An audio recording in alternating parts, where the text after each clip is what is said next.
Ce jour si merveilleux qu'on se retrouve ici à Bamako pour la deuxième session du Collège des chefs d'État de la Confédération AES.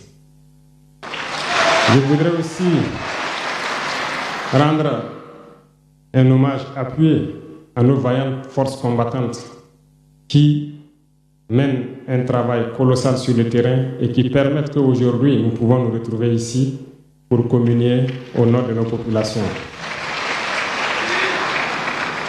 Je vais m'excuser encore une fois de plus auprès de ceux que mes mots pourraient vexer, parce que je n'irai pas par le dos de la cuillère. Nous allons nous attaquer encore aux mots qui miment l'Afrique.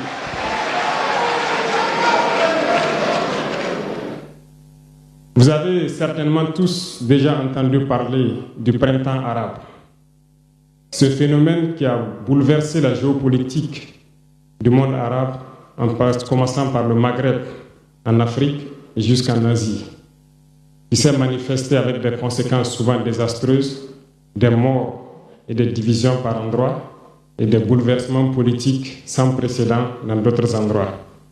Et je pense que tous les Africains devraient comprendre qu'est-ce que c'est que ce phénomène, d'où il vient, et qu'est-ce qu'il faut faire pour se prémunir d'un tel phénomène. Malheureusement, nous sommes au regret de constater que certains Africains ne se réveillent pas. Et ce que je vais dire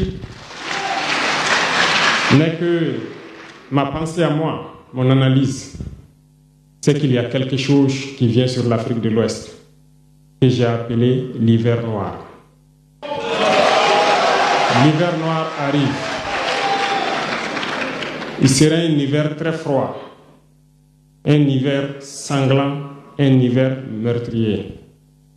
Vous allez me poser des questions, pourquoi? Eh bien, en fondant la Confédération de l'AES, nous avons senti ce froid venir.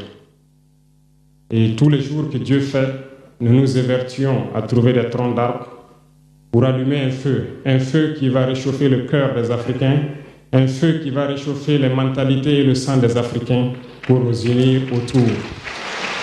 Nous nous sommes évertués également à faire la chasse aux loups pour essayer d'utiliser leur peau pour faire des manteaux pour nous protéger du froid de l'hiver.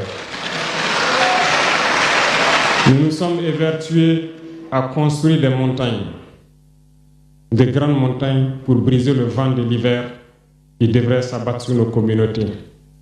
Malheureusement, force est de constater que certains Noirs sont là tous les jours à arroser nos troncs d'arbres